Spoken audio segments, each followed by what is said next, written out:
اس سورہ رحمان میں اللہ تعالیٰ نے ایک بات اور ابتدا ہی میں فرما دی.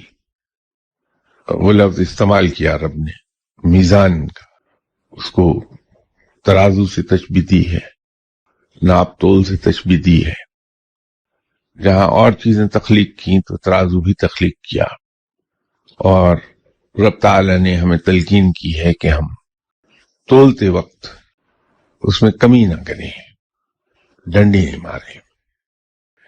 لیکن اولیاء کرام کی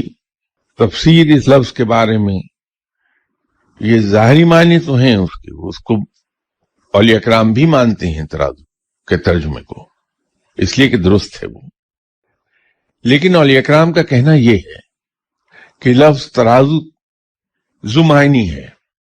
ظاہری معنوں میں تو یہ آیا تولنے کے معنوں میں کہ تولتے وقت اس میں کمی نہ کی جائے، اور اس کی اپنی برکات ہیں جو میں ابھی عرض کرتا ہوں. لیکن جو اولیاء کرام کا کہنا ہے اس میں، وہ ترازو سے مراد بیلنس کی صورت میں لیتے ہیں، میزان کو بیلنس کے معنوں میں لیتے ہیں کہ اللہ تعالیٰ نے یہ کہا کہ میں نے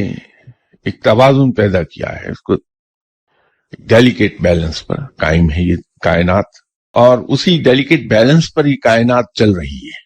تو انسان کو تلقین کی ہے رب تعالیٰ نے کہ وہ اپنی ڈیلنگز جو دوسروں کے ساتھ ہیں اس کے اندر ایک توازن کو قائم رکھیں، اور دوسروں کے ساتھ ڈیل کرتے وقت ان کا کوئی حق اپنے ذمہ نہ رکھیں، کسی کے ساتھ زیادتی نہ کریں، توازن پر ڈیلیکیٹ بیلنس پر ہی اپنے تعلقات کو رکھیے دوسرے انسانوں کے ساتھ انٹریکشن کے لیے. ظاہری معنوں میں وہ ترازو رب تعالیٰ نے